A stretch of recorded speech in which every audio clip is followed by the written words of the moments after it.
Ini sedikit tips dari saya terkait pencegahan PMK. Ada 3.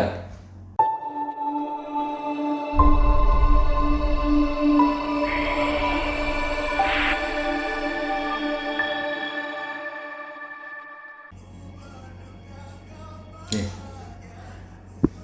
Assalamualaikum Sobat Dokadil. Apa kabar nih? Semoga dalam keadaan sehat walafiat. Alhamdulillahirabbil alamin. Kita jumpa lagi di channel Dokadil Institute. Channel yang berisi info-info, ilmu atau pengalaman terkait peternakan dan kesehatan hewan. Semoga channel ini memberikan manfaat bagi kita semua. Allahumma sholli ala Sayyidina Muhammad wa ala ali Sayyidina Muhammad. Sholawat beriring salam kepada baginda Rasulullah Sallallahu Alaihi Wasallam yang selalu kita harapkan syafaatnya sampai akhir kelak nanti. Akhir-akhir ini PMK semakin merebak. Ada beberapa provinsi yang sudah terkena. Terkait pembahasan kita sebelumnya, yaitu terkait PMK, mungkin banyak kawan-kawan yang masih penasaran apa itu PMK, bagaimana itu PMK. Nah, semoga channel ini bisa membantu Anda untuk mengenal PMK dan bagaimana penanganannya. Nah, pada video kali ini kita akan membahas tentang PMK. Nah, namun sebelumnya saya ingatkan kembali kepada Sobat Dokadil semua, jika Anda suka video ini, tekan tombol like dan tekan subscribe. Pastikan Anda sudah subscribe channel Dokadil Institute. Nah, tekan tanda lonceng, bunyikan tanda lonceng agar Sobat Dokadil semua bisa update terus info-info yang kita berikan melalui channel Dokadil Institute. Nah, PMK, penyakit mulut dan kuku.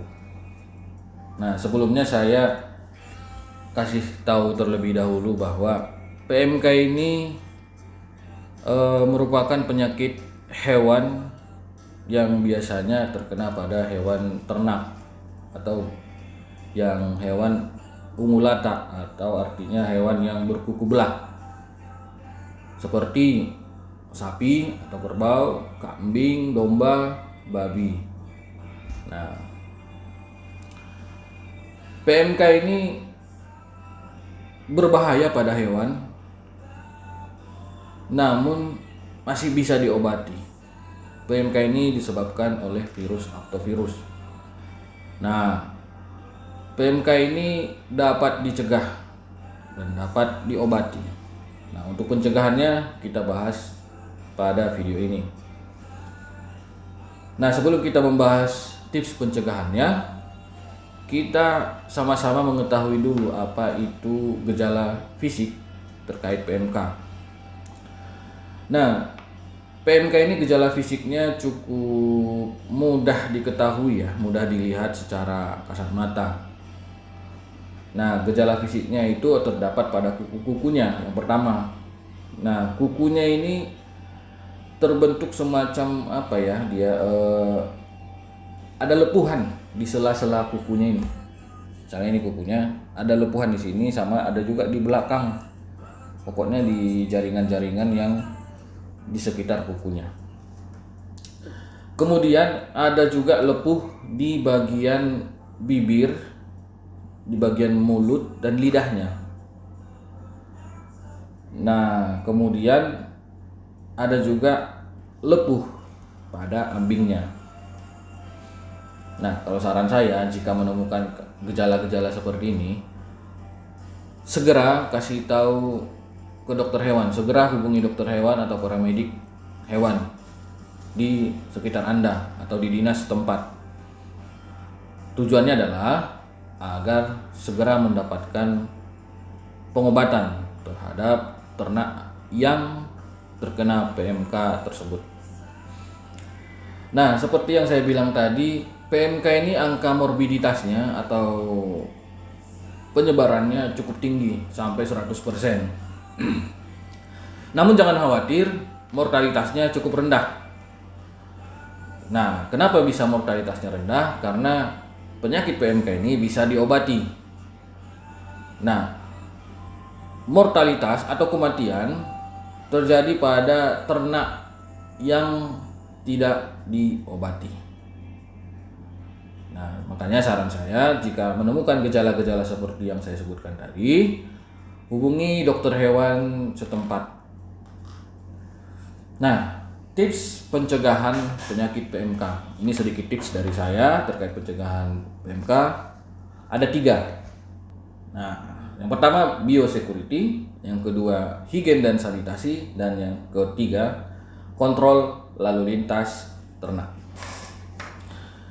Biosecurity. Biosecurity tujuan utamanya adalah mencegah agar penyakit tidak masuk ke dalam area kandang kita. Nah, banyak langkah-langkah yang kita lakukan terkait biosecurity ini. Nah, kepada apa saja ini biosecurity diterapkan? Ini cukup banyak.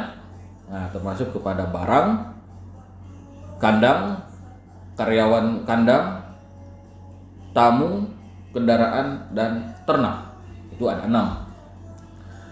Biosecurity pada barang. Nah, di sini caranya adalah barang-barang yang masuk ke dalam area kandang itu dipastikan sudah bersih dan sudah didisinfeksi.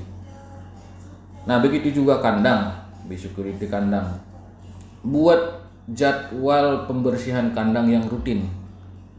Kalau bisa, sertakan dengan penyemprotan disinfektan sampai ke sela-sela kandangnya.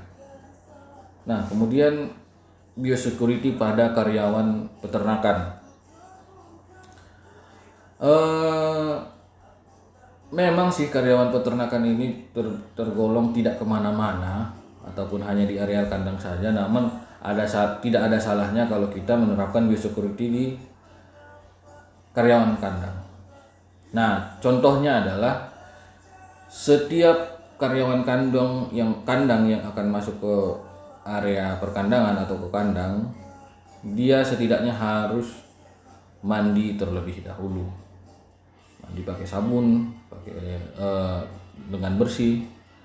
Nah, kemudian karyawan kandang memiliki peralatan yang lengkap dan bersih seperti baju khusus atau wear pack ataupun sepatu boot, itu bisa.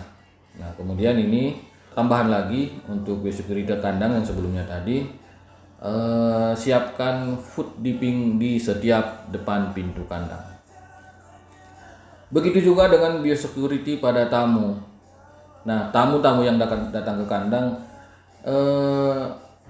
ditahan agar tidak masuk secara langsung ke kandang dan mengakses langsung ternaknya tanpa melewati biosecurity.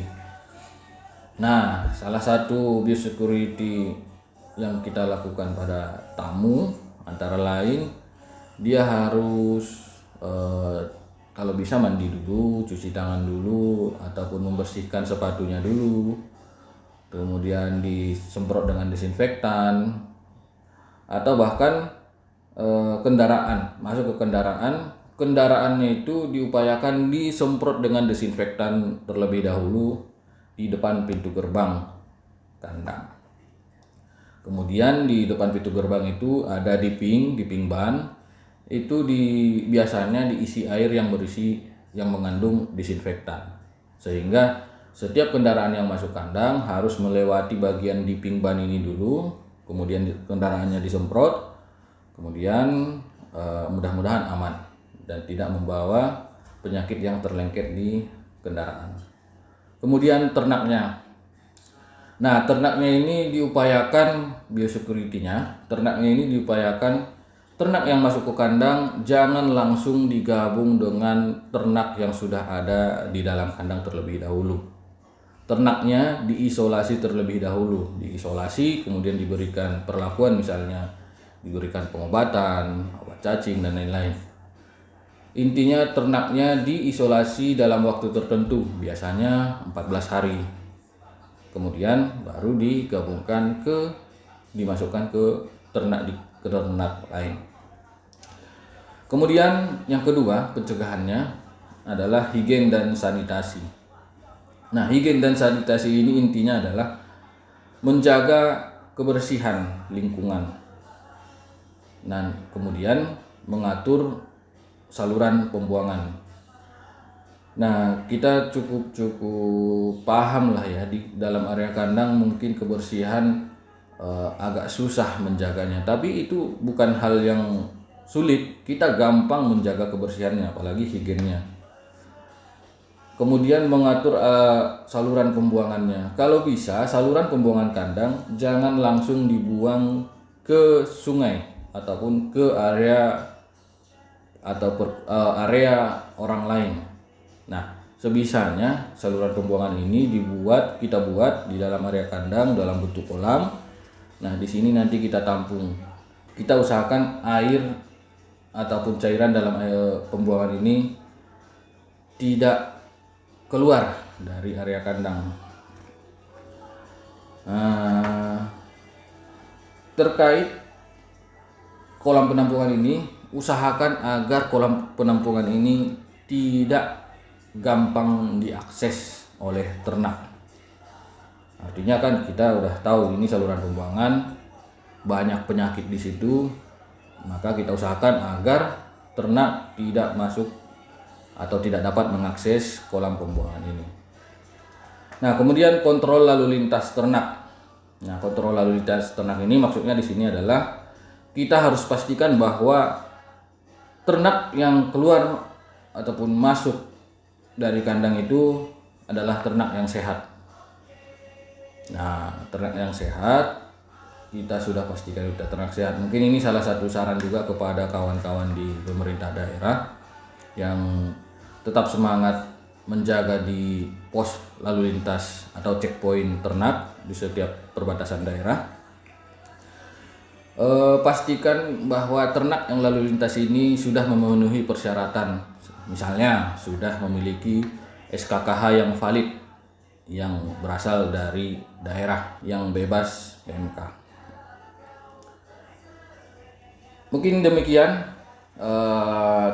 tips pencegahan penyebaran PMK dari Dokadil Institute. Semoga tips ini bermanfaat bagi kita semua. Nah, ini saya ingin mengajak kepada kawan-kawan semua, sobat Dokadil semua. Ini saya merekomendasikan sebuah buku kepada sobat Dokadil semua.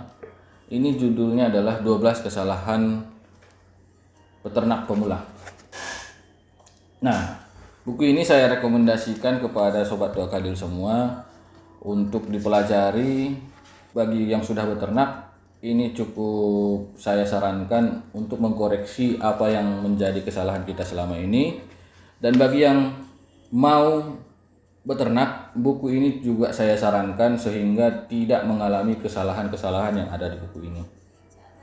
Nah, kalau ingin memiliki buku ini silahkan hubungi nomor di sini yang saya tampilkan. Harganya saya tidak tambahi atau saya tidak kurangi.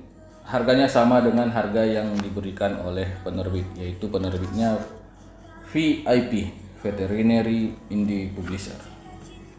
Demikian, semoga video ini bermanfaat. Sampai jumpa lagi sobat Dokadil Institute. Mohon maaf, mohon izin jika ada kesalahan kata ataupun kesalahan sikap. Saya ingatkan kembali, terus dukung channel Dokadil Institute. Jika Anda suka video ini, tekan tombol like-nya. Dukung kami juga agar kami terus berkembang dengan cara memastikan sudah subscribe channel Dokadil Institute. Dan juga tekan tanda lonceng sehingga loncengnya berbunyi, sehingga sobat Dokadil semua terus mendapatkan update video dan informasi terkait Dokadil Institute. Demikian, terima kasih atas perhatiannya. Wabillahi taufiq wal hidayah. Wassalamualaikum warahmatullahi wabarakatuh. Salam sejahtera untuk kita semua. Salam sehat.